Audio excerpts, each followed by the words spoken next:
আসসালামু আলাইকুম, টপ নিউজে স্বাগতম। জানিয়ে দিচ্ছি এই মুহূর্তে আমাদের হাতে থাকা সর্বশেষ সংবাদ আপডেট। শুরুতেই থাকছে খুলনায় সাবেক যুবদল নেতাকে মাথায় গুলি, মৃত্যু নিশ্চিতে পায়ের রক কাটল দুর্বৃত্তরা। এরপরে থাকছে জুলাই ঘোষণাপত্র সংবিধানের মূলনীতিতে অন্তর্ভুক্তের বিষয় একমত নয় বিএনপি। আরও থাকছে সেপ্টেম্বরের মধ্যে দেশে দুর্ভিক্ষের আলামত দেখা যাচ্ছে রিজভী। তারপরে থাকছে নির্বাচন নিয়ে নিজেদের অবস্থান নিয়ে কি বলেছে বিএনপি, জামায়াত, এনসিপি। সর্বশেষে থাকছে বাংলাদেশে এসিসির সভা, আপত্তি জানালো ভারত। শুনলেন আপডেট সংবাদগুলো শিরোনাম, এবার বিস্তারিত। খুলনায় সাবেক যুবদল নেতাকে মাথায় গুলি, মৃত্যু নিশ্চিতে পায়ের রক কাটল দুর্বৃত্তরা। খুলনায় সাবেক যুবদল নেতা মাহবুবুর রহমান 38কে গুলি করে এবং পায়ের রক কেটে হত্যা করেছে দুর্বৃত্তরা। শুক্রবার 11 জুলাই দুপুর 1টার দিকে নগরীর মহেশ্বর পাশা পশ্চিম পাড়ায় এই হত্যাকাণ্ডের ঘটনা ঘটে। নিহত মাহবুবুর রহমান মহেশ্বর পাশা পশ্চিম পাড়া এলাকার মোহাম্মদ আব্দুল করিম মোল্লা ছেলে। তিনি নগরীর দৌলতপুর থানা যুবদলের সাবেক সভাপতি। এ ঘটনা সত্যতা নিশ্চিত করেছেন দৌলতপুর থানার ওসি মীর আতাহার আলী। তিনি জানান, ঘটনাস্থল থেকে 4টি গুলির খোসা ও একটি অব্যবহৃত গুলি উদ্ধার করা হয়েছে। তবে কি কারণে ও কারা তাকে হত্যা করতে পারে তা জানা যায়নি। প্রত্যক্ষদর্শীরা জানায়, শুক্রবার দুপুর 1টার দিকে বাড়ির সামনে নিজের প্রাইভেট কার পরিষ্কার করছিলেন মাহবুব।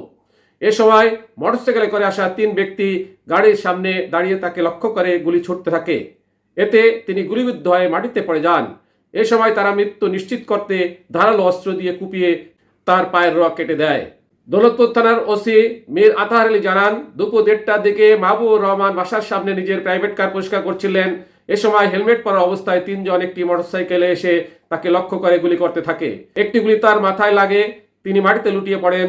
এ সময় দুর্বৃত্তরা তার মৃত্যু নিশ্চিত করতে 2 পায়ের রক কেটে দেয়। তিনি আরো বলেন, ঘটনাস্থলে পুলিশের ঊর্ধ্বতন কর্মকর্তারা পরিদর্শন করেছেন।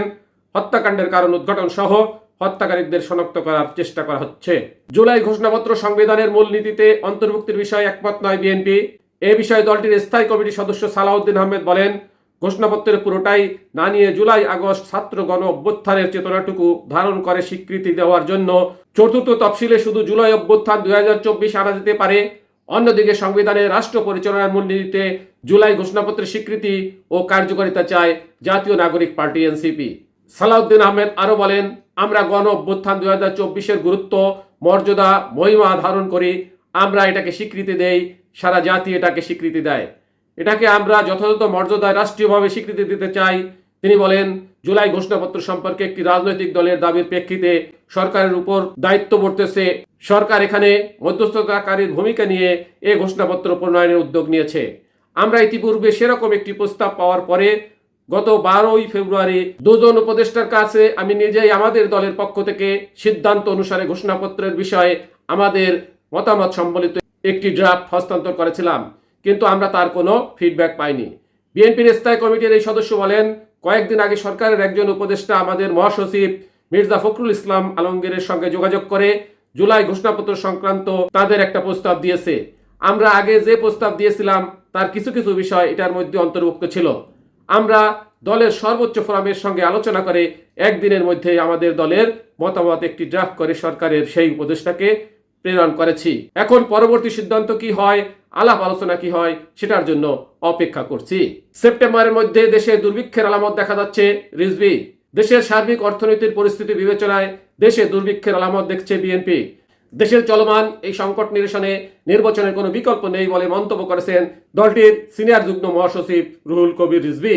আগামী সেপ্টেম্বরের মধ্যে দেশে দুর্ভিক্ষ দেখা দিতে পারে বলে আশঙ্কা করেছেন রিজভী। তিনি বলেন, নির্বাচনের মধ্য দিয়ে জনগণ ভোটের অধিকার ফিরে পেলে সব সমস্যার সমাধান হবে।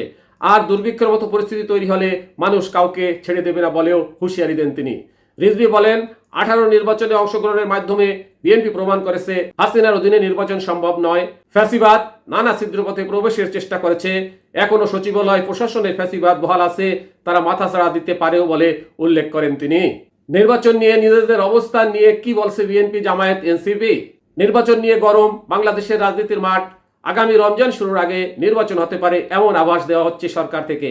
পাশাপাশি নির্বাচন কমিশনকে ভোটের প্রস্তুতি নেওয়ারও নির্দেশ দিয়েছেন প্রধান উপদেষ্টা মোহাম্মদ ইউনূস। বিশেষত আইন শৃঙ্খলা বিষয়ক প্রস্তুতি ডিসেম্বরের মধ্যেই নিতে বলেছেন তিনি। অন্তর্বর্তীকালীন সরকারের পক্ষ থেকে নির্বাচনের বিভিন্ন বার্তার সঙ্গে ভিন্ন ভিন্ন প্রতিক্রিয়া জানাচ্ছে রাজনৈতিক দলগুলো। গত 5ই আগস্ট ছাত্র জনতার অভ্যুত্থানে শেখ হাসিনা ক্ষমতাচ্যুত হওয়ার পর নতুন একটি অন্তর্বর্তী সরকার ক্ষমতা গ্রহণ করে। এর কিছুদিন পর থেকেই বিএনপি বলে আসছে নির্বাচনে সুনির্দিষ্ট রোডম্যাপ দিতে। প্রধান উপদেষ্টা যখন আগামী ডিসেম্বর থেকে জুনের মধ্যে নির্বাচনের কথা বলছিলেন, সেখানে বিএনপি ডিসেম্বরের মধ্যেই নির্বাচন চেয়ে এসেছে। তবে পরে লন্ডনে তারেক রহমানের সঙ্গে প্রধান উপদেষ্টার বৈঠকে ফেব্রুয়ারিতে নির্বাচনের প্রসঙ্গ হলে সেটাতে একমত হওয়ার কথা জানিয়েছে বিএনপি। জামায়াত বলেছে লেভেল প্লেইং ফিল্ড ছাড়াও মৌলিক বিভিন্ন বিষয় সংস্কার এবং জুলাই সনদ নির্বাচনের আগেই হতে হবে, কিন্তু নির্বাচনের আগে সংস্কার নানা প্রতিবন্ধকতা তৈরি করা হচ্ছে, জামায়াত এমনটা মনে করে। তবে সংস্কার কিংবা নির্বাচন নিয়ে শুধু জামায়াত নয়, একই সময় আরো শক্ত বক্তব্য এসেছে এনসিপির পক্ষ থেকেও। দলটি বলেছে জুলাই ঘোষণাপত্র আর সংস্কার ছাড়া নির্বাচনে না যাওয়ার কথা। বাংলাদেশে এসিসির সভা, আপত্তি জানালো ভারত। পূর্ব নির্ধারিত সূচি অনুযায়ী আগস্টে বাংলাদেশে সফর আসার কথা ছিল ভারতের, কিন্তু এই সফর স্থগিত করেছে তারা। ব্যস্ত সূচির কারণ দেখিয়ে পরবর্তীতে এই সিরিজ খেলার সিদ্ধান্ত নিয়েছে ভারতীয় ক্রিকেট কন্ট্রোল বোর্ড। সিরিজ স্থগিতর পর এবার ঢাকায় অনুষ্ঠিত হতে যাওয়া এশিয়ান ক্রিকেট কাউন্সিল বৈঠকে যোগ দিতেও আপত্তি জানিয়েছে ভারত। ইতিমধ্যেই ভেন্যু পরিবর্তনের অনুরোধ জানিয়েছে বিসিসিআই। ভেন্যু পরিবর্তন না হলে এই সভা থেকে নাম প্রত্যাহার করতে পারে ভারত। ভারতীয় সংবাদ মাধ্যম ইন্ডিয়া টুডেকে একটি সূত্র জানিয়েছে, বর্তমান রাজনৈতিক পরিস্থিতি ও অস্থিরতার কারণে বাংলাদেশ সফর এখন উপযুক্ত নয়। আমরা আনুষ্ঠানিকভাবে এশিয়ান ক্রিকেট কাউন্সিলকে ভেন্যু পরিবর্তনের অনুরোধ করেছি। টপ নিউজ এখনকার মতন শেষ হলো। আল্লাহ হাফেজ।